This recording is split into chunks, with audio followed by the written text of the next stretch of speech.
Curious Lloyd. It's unsettling to believe that a secret political faction controls the world, but consider an even more terrifying possibility, that there's no Illuminati, and there are no puppet masters, but just a bunch of idiots like me, missing political softballs, and constantly edging myself towards believing in the apocalypse. But if you don't believe it, and you still think there must be evil organizations dictating the course of history in order for the world to be this screwed up, then here's a video to be proven we could all be wrong.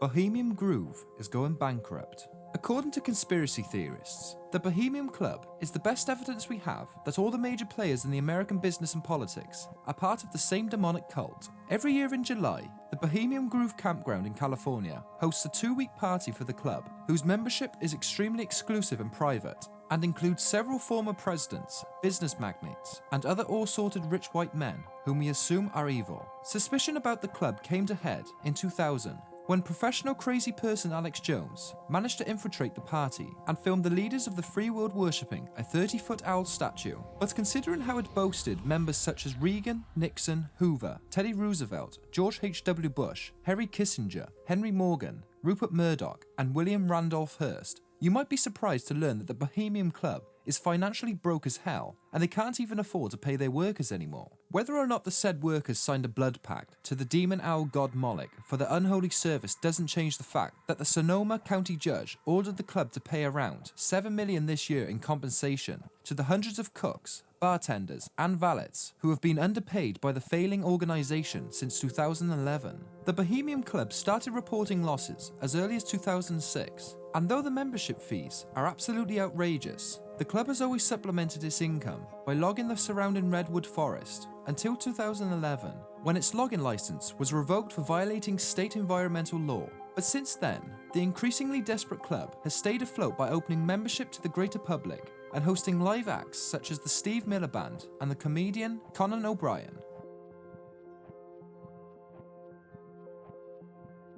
The Freemason Society is dying of old age. The Freemasons are perhaps the oldest secret society on this planet. If you have read any of Dan Brown's novels to get the rundown on how they have infiltrated every power structure humans have, or don't, because those are in the fiction section for a reason. But even if the Masons held some kind of secret political power centuries ago, the biggest issue today for the world's oldest fraternity is that they are aging into irrelevance. But convincing millennials that it's cool to dress up in weird costumes and refer each other by stupid titles is hard to sell. But currently, a new membership in the Freemasons is on the upswing. Though, suggesting the Masonry is on a rebound is kind of like saying that global warming is false because it's cold outside. But between 2008 and 2009, the average age of the Freemason membership dropped by 71 to 65. And membership numbers might even be lower, if not for the fact that quitting the Freemasons is rather difficult. But that doesn't mean you're going to find a horse's head on your pillow if you try. It's more like a gym membership. Stop paying your fees and you'll constantly get passive-aggressive spam emails begging you to come back, which we've all experienced. But in America, Masonic lodges are falling into despair due to the abandonment of all their members being too old to climb a ladder and change a light bulb. As of 2000, 130 lodges in Britain closed over a period of 5 years due to the lack of interest, with 6,000 members quitting or dying per year. Many more of the remaining lodges continue with single-figured memberships, meaning that your local Masonic order could probably all fit in the same bus soon. So if you think about it, that's a pretty sinister picture in all fairness.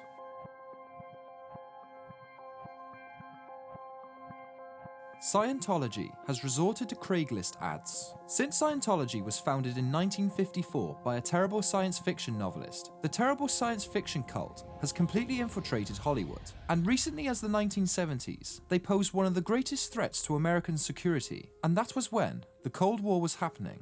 But since then, you can only assume that Scientology has grown even more powerful. But no. Scientology's rate of new memberships is failing faster than the average Thetan's power level. However, that nonsense works. In fact, this elite secret society is so desperate for members that they have taken up to putting ads up on Craigslist. And according to Scientology's official spokespeople, the church is still experiencing enormous growth, and more people than ever believe in space ghosts rule from coast to coast. But former high-ranking church members and Scientology marketing guru Jefferson Hawkins gives a different story. Church recruitment is so dire, he claims that Scientology has more or less abandoned the effort to recruit more members and focused on desperately trying to retain the members it already has. So at this point, Scientology isn't even the most popular science fiction themed religion. In 2011, a British census recorded that around 70 times more people in Britain identified themselves as a Jedi than Scientologists. The conservative Skull and Bones Society is now surprisingly progressive. For decades, conspiracy theorists have noted that a disturbing number of America's politicians, bankers, media personalities, and presidents are alumni of Yale University fraternity, ominously known as the Skull and Bones Society. The Skull and Bones Society meet in a building they call the Tomb, and they reportedly drink out of human skulls. But despite their reputation as an old-school white men's club, whose entire mission is to keep the power structure of America as white and as male as possible, the Skull and Bones Society is now impressively inclusive, or depressingly inclusive, depending on which side of politics you fall on.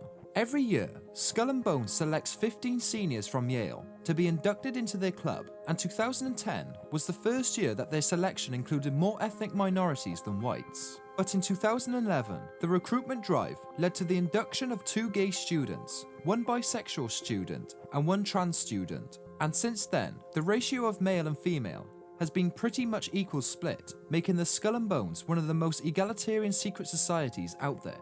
Members of the Skull and Bones are still sworn into secrecy about what goes on into the Halloween-themed clubhouse, but at the very least, evil is making a point to give a fair and balanced representation to all. DARPA's supposed weather weapon is now university property. DARPA, the Defense Advanced Research Projects Agency, is the American equivalent of Q from James Bond. While the regular military relies on the run-of-mill guns, tanks, and aeroplanes to exert their will upon the world, DARPA focuses on more unconventional warfare technology. But this hasn't gone unnoticed by the paranoids, manics, and comedy writers out there. One hugely popular theory says that DARPA has a functional weather machine, like the one in Command & Conquer. The giant machine is situated in Alaska, and it's called HAARP, High Frequency Active Aural Research Program, and it's frequently blamed for creating Hurricanes Katrina and Sandy, as well as the Japanese tsunami of 2011. Even Venezuelan President Hugo Chavez once blamed America's weather weapon for a tragic disaster, which was the 2010 Haiti earthquake. But now, HAARP actually exists, but hold off on joining the resistance at the moment, because its only purpose was to bounce radio waves off the upper atmosphere in order to analyse complicated physics stuff that we don't understand, and therefore calling it complicated. I put all of this in past tense because the HAARP facility has been abandoned since 2014. Despite conspiracy theorists who continue to blame DARPA's nefarious weather manipulation technology for every hurricane, earthquake, typhoon, tornado, and landslide that occurs in the world, the reality is that the sinister facility has been deactivated for over 2 years. After DARPA decided that it had no financial incentive to keep the accursed thing, HAARP was sold to the University of Alaska, which hopes to save up the finances to boot up the facility again one day and rule and destroy our lovely world.